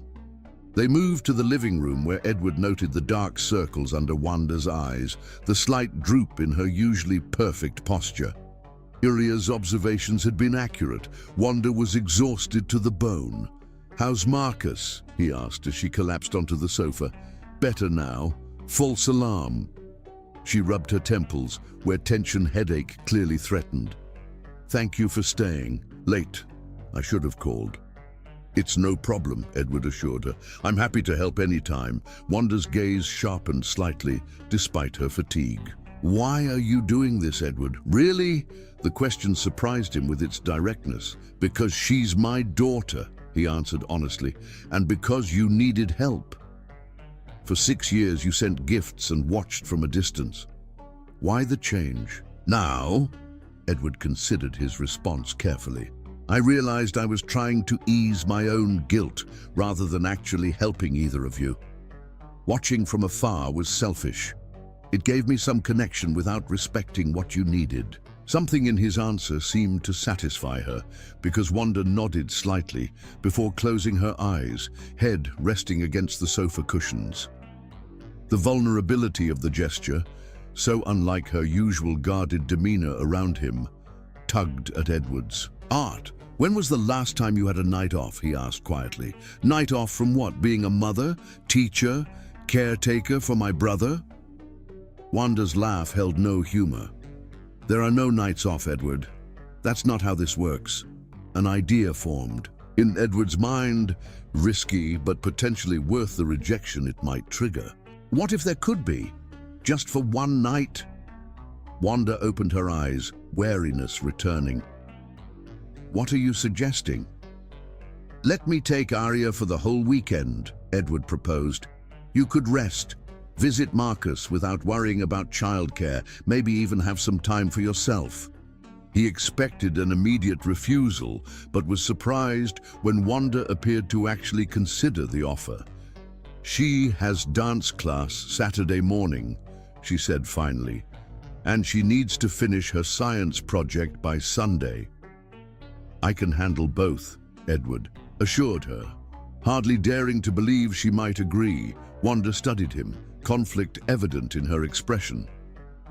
She'd stay at your place? Edward nodded. I have a guest room that could be hers. We could get her things tomorrow after school. The silence stretched between them as Wanda weighed trust against caution, past hurt against present need. Finally she sighed. Okay, but I want check-in calls morning and night, and if she wants to come home at any point, you bring her immediately. Absolutely, Edward agreed quickly, before she could reconsider. When he left Wanda's house that night, Edward felt a cautious hope he hadn't experienced in years. The weekend ahead represented more than just extended time with Arya. It signified Wanda's first willingness to truly trust him since their marriage imploded. The following day, Edward left work early to prepare his apartment for Arya's visit. The guest room, previously an unused space filled with storage boxes, was transformed with new linens in bright colors, a reading lamp beside the bed, and a small desk for homework. He stocked the refrigerator with foods Arya had mentioned liking, rented several family movies, and even purchased the specific brand of bubble bath Wanda always used for her. When he arrived to pick up Arya after school, Edward was surprised to find Wanda home early, an overnight bag already packed for their daughter. I wrote down her schedule, Wanda explained, handing him a detailed itinerary. Dance class is at 10 tomorrow. Her instructor's number is there if you have questions about her costume. Her science project materials are in the blue folder. She knows what needs to be done, but might need help with the presentation board. We'll manage, Edward assured her, touched by her thoroughness. When Arya emerged from her room, clearly excited about the weekend ahead, Wanda knelt to hug her tightly. Be good for your father, she instructed, her voice steady despite the anxiety Edward could sense beneath her composed exterior. Call me tomorrow morning, okay? Okay, Mom, Arya agreed easily. You should take a bubble bath while I'm gone. You always say they make everything better. Wanda laughed, a genuine sound that momentarily lightened the shadows under her eyes. That's a wonderful idea. She rose, addressing Edward with quiet intensity. Remember our agreement. I'll honor it completely, he promised. The weekend progressed better than Edward could have hoped. Arya's delight at having her own space in his apartment, her enthusiasm for making pizza together on Friday night, her concentration during her Saturday dance class, each moment felt miraculous to Edward, who had once resigned himself to never experiencing such ordinary pleasures of fatherhood. On Sunday afternoon, as they put finishing touches on her science project, Edward's phone rang with Wanda's number. "Everything okay?" he answered, immediate concern in his voice. "Fine," Wanda assured him. She hesitated. "The house is so quiet. I thought I'd see if you wanted to bring Arya home for dinner. I could cook for all of us." Edward nearly dropped the phone in surprise. Wanda was inviting him to dinner. Meal together, the three of them, like a normal family. "We'd love that," he managed, glancing at Arya, who looked up with interest from her project. "What time?" 6? Nothing fancy, just pasta. When they arrived at Wanda's house that evening, Edward was struck by subtle differences. Fresh flowers on the table, the delicious aroma of proper cooking rather than quick weeknight meals, and most surprisingly, Wanda herself looking rested for the first time in weeks, wearing a casual dress instead of her usual practical work clothes. Dinner passed with surprising ease, Arya dominating conversation with stories about their weekend adventures. Edward contributed occasional details, careful not to overstate his role or suggest any presumptions about future arrangements. Wanda remained quiet but attentive, her expression thoughtful as she observed the comfortable dynamic between father and daughter. After Arya went to prepare for bed, Edward helped Wanda clear the table, falling into a rhythm that felt hauntingly familiar from their married days. "Thank you," Wanda said quietly as they worked. "Not just for the weekend, but for..." She gestured vaguely. "Being reliable. Showing up when you said you would." "Of course," Edward replied, recognizing how significant this simple acknowledgement was coming from her. "How was your weekend?" "Good," she admitted. "I slept for 12 hours straight Friday night. Spent time with Marcus without watching the clock. Even played piano for a while yesterday." "You played again?" Edward couldn't hide his pleasure at this news. "Arya mentioned you hadn't been singing lately." "I was worried." Wanda looked surprised, then thoughtful. "She notices more than I give her credit for." "She loves you very much," Edward said simply. "She hates seeing you tired." A shadow of vulnerability crossed Wanda's face before she quickly masked it. "Being a single parent isn't easy," she acknowledged, "but we've managed." "You've done an incredible job with her," Edward said sincerely. "She's amazing, Wanda. Smart, kind, confident. Everything good in her comes from you." Wanda shook her head slightly. "Not everything. Her analytical thinking, her curiosity, the way she considers problems from multiple angles, that's all you." The acknowledgement that Edward could see himself in their daughter, that Wanda recognized his imprint on Arya, despite his absence, felt like a precious gift. They finished cleaning in comfortable silence, the tension that had characterized their interactions for years temporarily suspended. As Edward prepared to leave after saying goodnight to Arya, Wanda walked him to the door. "She called you Dad all weekend?" Edward nodded. "Is that okay? I didn't suggest it." "It's fine." Wanda seemed to be weighing her next words carefully. "Marcus is moving to his own place next week. His recovery's going well, but Arya's grown. Used to having you around." Hope flickered in Edward's chest. "I'm happy to continue helping however I can." Wanda nodded, decision apparently made. "Thursdays are always difficult with her dance class and my late faculty meeting. Perhaps you could pick her up regularly? Maybe keep her until after dinner?"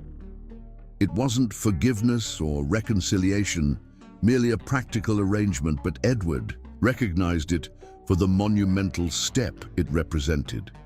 "I'd like that very much," he said simply, careful not to overwhelm the fragile new understanding between them.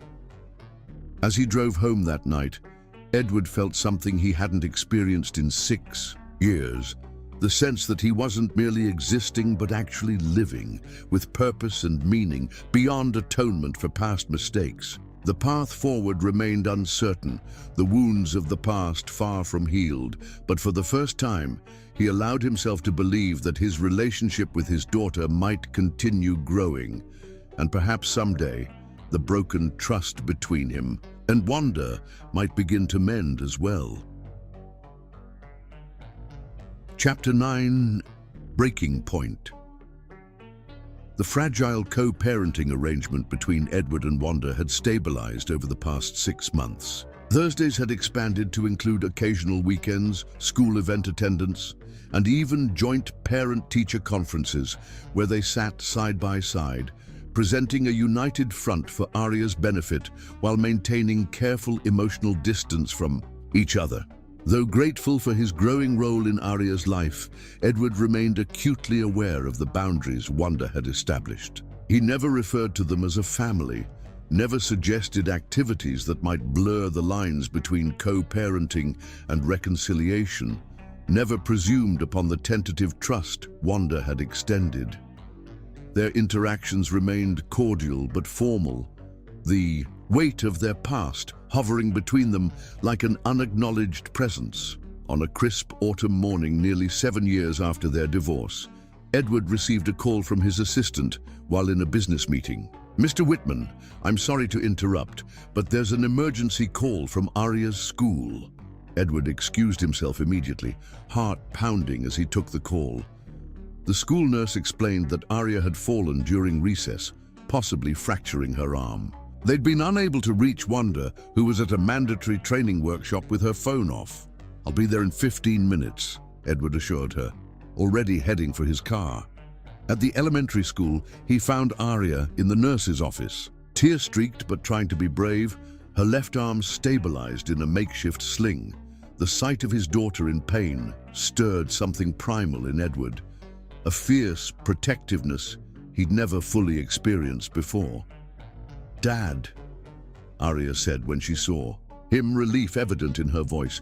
"It really hurts." "I know, sweetheart," Edward said gently, signing the release forms the nurse presented. "Let's get you to the doctor right away." At the emergency room, Edward provided insurance information and contact details, answering questions about Arya's medical history as best he could. When asked about allergies, he gratefully recalled Wanda's detailed notes from their first childcare exchange, information he'd memorized, never expecting it would be needed in an emergency. The nurse seemed surprised at his comprehensive knowledge, and Edward felt a quiet pride in being able to act as a proper father in this crisis.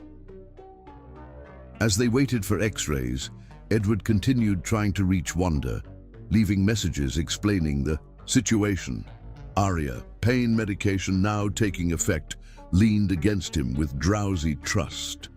Her small hand rested in his, an unconscious gesture of dependence that filled him with both joy and a fierce protectiveness. For the first time, he wasn't watching his daughter from afar or during carefully scheduled visits.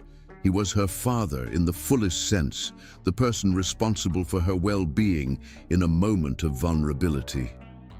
"You're good at this," she murmured, unexpectedly.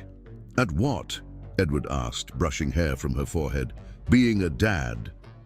Her matter-of-fact tone made the simple observation all the more powerful. "Even though you didn't get to practice when I was little." The comment, innocent yet piercing, lodged in Edward's heart. "I'm trying," he managed through sudden emotion. The doctor confirmed a clean break requiring a cast. Throughout the procedure, Edward remained by Arya's side, holding her right hand, distracting her with stories from his own childhood, steady, in a way he'd never had the opportunity to be for her before.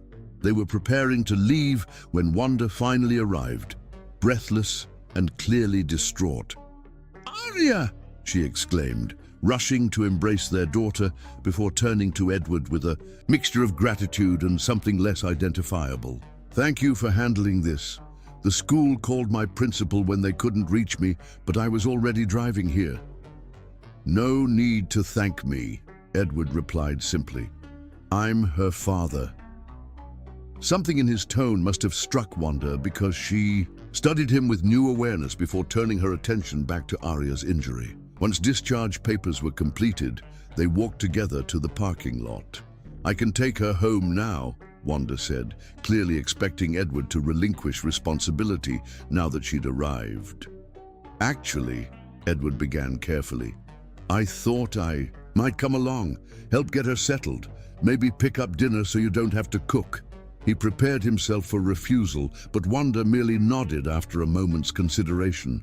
That would be helpful, thank you. At Wanda's house, they established a comfortable rhythm, Edward setting up a pillow nest on the couch for Arya, Wanda gathering medications and ice packs, both working around each other with surprising ease. When Arya finally dozed off, exhausted from the day's events, they retreated to the kitchen, voices lowered. You did everything right today, Wanda acknowledged, setting down 2 cups of tea. The doctor said you made all the correct decisions. I was terrified, Edward admitted, but I kept asking myself what you would do. Wanda's eyes widened slightly at this, but she said nothing, sipping her tea in thoughtful silence. She called, "Me dad at the hospital," Edward continued, unable to keep the wonder from his voice. "Said I was good at it, even without practice." Something shifted in Wanda's expression then, a softening around her eyes, a slight trembling of her usually steady hands. "Edward, there's something I need to tell you." The seriousness in her tone immediately set him on alert. "What is it?" "I've been offered a teaching position at the National Academy of Music," she said, setting down her cup carefully. "It's the opportunity of a lifetime. Prestigious faculty, exceptional resources for Arya's musical education." "That's wonderful," Edward said sincerely, though confusion colored his response. "Where is it located?" "Boston." The single word landed between them like a physical blow.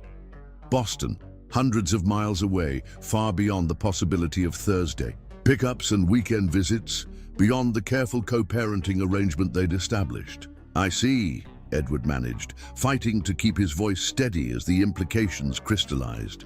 "When would you leave?" "Next semester, January." Wanda wouldn't meet his eyes. "I plan to tell you next week." Edward felt as though he was drowning, the familiar sensation of losing his family overwhelming him once again. Yet unlike 7 years ago, this time the loss wasn't due to his own terrible actions, but simply life's cruelly ironic timing, just as he'd finally earned a place in Arya's life. Just as they'd established a functional relationship, everything would be uprooted. "You should take it," he said finally, surprising himself with the words. "It's an incredible opportunity for both of you." Now Wanda did look at him, searching his face as if trying to reconcile this response with the man she'd once known. "You don't want to fight me on this? Legally, you could probably prevent me from taking her out of state." The Edward of 7 years ago might have done exactly that, leveraged his wealth and power to control the situation regardless of what was best for Wanda and Arya. The realization that she still expected that response from him was both painful and illuminating. "I would never do that," he said quietly. "Arya's education and your career are important. I would never stand in the way of what's best for her, even if it hurts me." Wanda's composure, maintained so carefully throughout their interactions over the years, finally cracked. To Edward's shock, tears welled in her eyes, quickly blinked away, but unmistakable. "Why couldn't you have been this man when we were married?" she whispered, the question seemingly torn from somewhere deep inside her.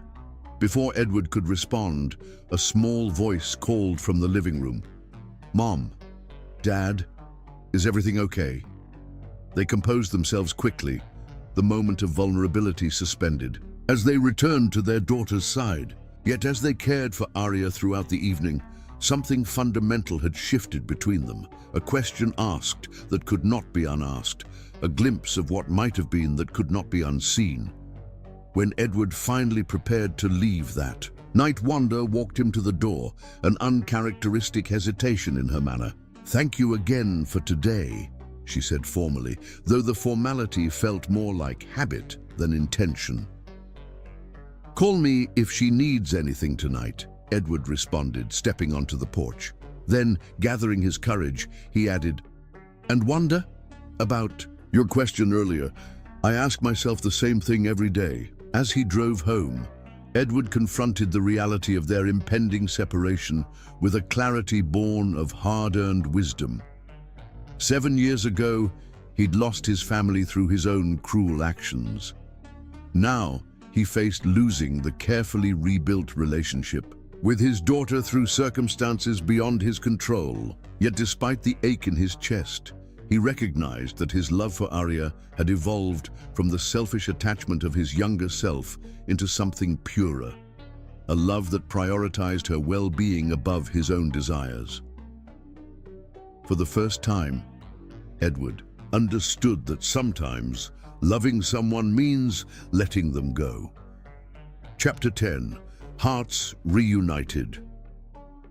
The months following Wanda's announcement passed with bittersweet intensity. Edward threw himself into making the most of the limited time remaining, taking Arya on special outings, attending every school event, and even hosting a father-daughter dance in his apartment when she expressed disappointment that her school's event conflicted with Wanda's final interview in Boston. Throughout this time, he never once expressed resentment about the move, or made Arya feel guilty about her excitement for their new adventure. His maturity and selflessness did not go unnoticed by Wanda, whose demeanor toward him gradually softened, allowing moments of genuine warmth to penetrate the formal shell she'd maintained for 7 years. As December arrived, bringing with it the reality of their impending separation, Edward helped pack boxes, researched Boston's best pediatricians, and used his connections to ensure Arya would have the smoothest possible transition to her new school. Each selfless action served as an unspoken apology for the selfish man he'd once been, evidence of how thoroughly he'd transformed. On a snowy evening, 1 week before their scheduled departure, Edward arrived at Wanda's house for their planned farewell dinner. Arya greeted him with characteristic enthusiasm, pulling him inside where delicious aromas filled the air. "Mom's making your favorite lasagna," she announced, leading him to the dining room that had been transformed with candles and their best dishes. "And I made the salad all by myself." The care taken with the meal touched Edward deeply. As they ate, conversation flowed with surprising ease, focusing on happy memories they'd created over the past year rather than the separation looming before them. After dinner, Arya presented Edward with a handmade scrapbook. "So you won't forget me," she explained seriously. "As if that could ever happen," Edward replied, voice thick with emotion as he paged through photographs and drawings, documenting their time together. "This is the most precious gift I've ever received. There's a section in the back for new pictures when we visit," Arya continued. "Mum says we can come back for spring break, and you can come to Boston sometimes too." Edward glanced at Wanda, surprised by this unmentioned plan. She nodded slightly, confirmation that she'd discussed this possibility with Arya, another small indication of how far they'd come. After helping clear dinner dishes, Edward noticed Arya yawning despite her attempts to hide her fatigue. "I think someone needs bed," he observed gently. "But it's our last special dinner," Arya protested, though her drooping eyelids betrayed her exhaustion. "We still have a few more days," Edward reminded her, "and I'll be here to help with final packing this weekend." After their nighttime routine, now familiar after months of regular involvement, Edward tucked Arya into bed, his heart aching at the knowledge that these moments were numbered. The dinosaur nightlight cast a gentle glow across her features, so like Wanda's in repose, yet with hints of his own in the curve of her cheekbones and the set of her brow. He smoothed her curls away from her forehead, marveling at how this small person had become the center of his universe despite the years of separation. "Dad?" Arya asked sleepily, her eyes heavy-lidded but focused on his face. "Are you sad about us moving?" The directness of the question caught Edward off guard. Children's perception often surpassed what adults gave them credit for, and Arya had clearly sensed the emotional undercurrents surrounding their impending departure. Edward considered his answer carefully, wanting to be honest without burdening her with adult complexities. "I'll miss you terribly," he admitted, "but I'm excited for the amazing opportunities you'll have in Boston." "Mum's sad too," Arya murmured, drifting towards sleep. She cried yesterday when she was packing the photo albums. This unexpected revelation stayed with Edward as he quietly closed Arya's door and returned to the living room, where Wanda sat on the sofa, glass of wine in hand. She offered him one silently, which he accepted, settling into the armchair across from her. "Thank you for dinner," he said after a moment. "It was perfect." Wanda nodded, studying her wine glass. It seemed important to acknowledge everything, properly, for Arya's sake. "And for ours," Edward ventured, surprising himself with the question. Wanda looked up, something unreadable in her expression. "Perhaps for ours as well." Silence stretched between them, not uncomfortable but weighted with 7 years of unspoken thoughts. Finally, Wanda set down her glass. "I've been unfair to you," she said quietly. Edward shook his head immediately. "You've been more than generous, allowing me back into Arya's life. After what I did." "Not about Arya," Wanda interrupted. "About us. About the possibility of forgiveness." Edward went very still, afraid to break whatever moment was unfolding between them. "I never expected forgiveness, Wanda. Never felt I deserved it." "That's just it," she continued, meeting his gaze directly. "For years, I held on to my anger and hurt because it was safer than acknowledging how much I still cared. I told myself I was protecting Arya, but I was really protecting myself." "From what?" Edward asked softly. "From the possibility of being hurt again. From admitting that the man you've become is someone I could—" She stopped, vulnerability flashing across her features. "Could what?" Edward pressed gently when she didn't continue. "Could love again," Wanda finished, her voice barely audible. The admission hung in the air between them, stunning in its honesty. Edward remained frozen, afraid that any movement might shatter this fragile moment. "Watching you with Arya this past year," Wanda continued, gathering strength. "Seeing your patience, your selflessness, your complete lack of expectation or entitlement. It's forced me to recognize how thoroughly you've changed. The man who said those terrible things 7 years ago, he doesn't exist anymore." "Wanda," Edward began, emotion threatening to overwhelm him. "Please let me finish," she requested. "For 7 years, I've carried your words like stones in my heart. They nearly destroyed me, but holding on to that pain is destroying me now." Her voice trembled slightly before steadying. "I don't know what's possible between us, Edward, but I do know I'm ready to set down that burden." Edward moved then, crossing to kneel before her, taking her hands in his with reverent care. "I've spent every day of the past 7 years trying to become someone worthy of your forgiveness, never daring to hope for anything more. If friendship is all you can offer, it would be more than I deserve." "And if I wanted to explore something more?" Wanda asked, her eyes searching his. "What then?" "Then I would consider myself the most fortunate man alive," Edward answered honestly. "And I would spend every day proving I deserve that second chance." Wanda's hands tightened around his. "Boston complicates things." "Boston is where you and Arya need to be," Edward replied without hesitation. "We can figure out the rest. I could commute weekends, open an office there, whatever makes sense." A hint of a smile touched Wanda's lips. "You've thought about this." "I've thought of little else," Edward admitted, "but I never allowed myself to believe it could actually happen." With careful deliberation, Wanda leaned forward, bridging the space between them. Their lips met in a kiss so gentle it nearly brought tears to Edward's eyes. Not passionate, but exploratory. Tentative yet undeniably meaningful. When they separated, Wanda rested her forehead against his, eyes closed. 7 years ago, I never imagined we'd be here. Neither did I," Edward admitted, overwhelmed by the miracle unfolding between them.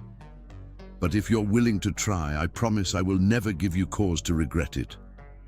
"I believe you," Wanda whispered. And those 3 simple words held more healing power than any Edward had ever heard.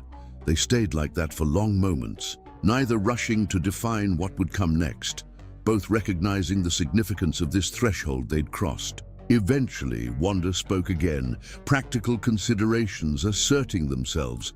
"We should take this slowly for Arya's sake, see how things develop with the distance." "Of course," Edward agreed immediately. "We have time to figure this out." As if summoned by the mention of her name, a small voice came from the hallway. "Mom? Dad?" They turned to find Arya watching them, eyes wide with surprised delight. "Are you two having a date?" she asked, the hopefulness in her voice unmistakable. Wanda extended her hand, inviting their daughter to join them. "We're just talking, sweetheart. Grown-up stuff."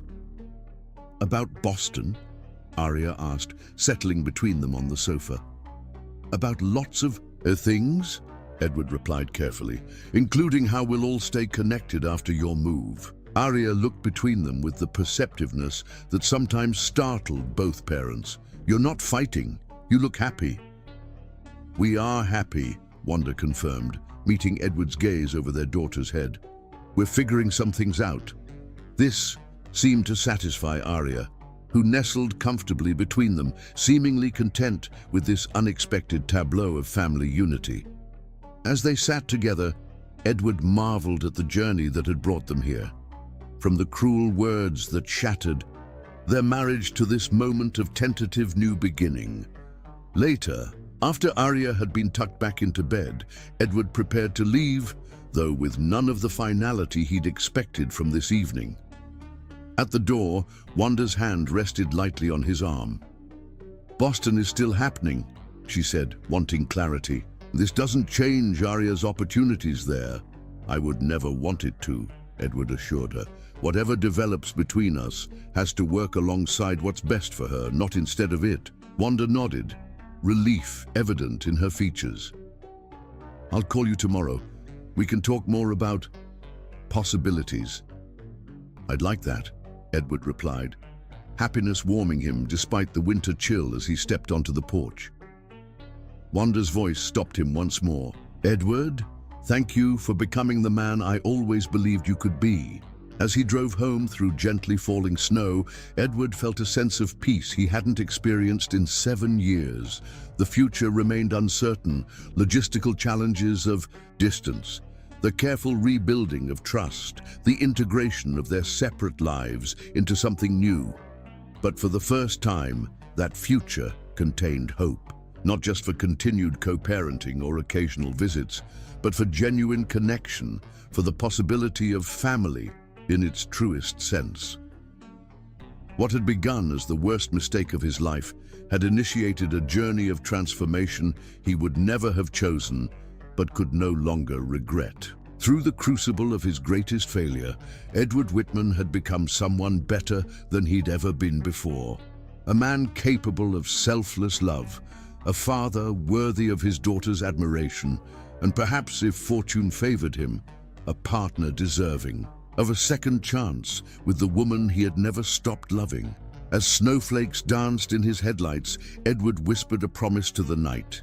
This time, he would get it right.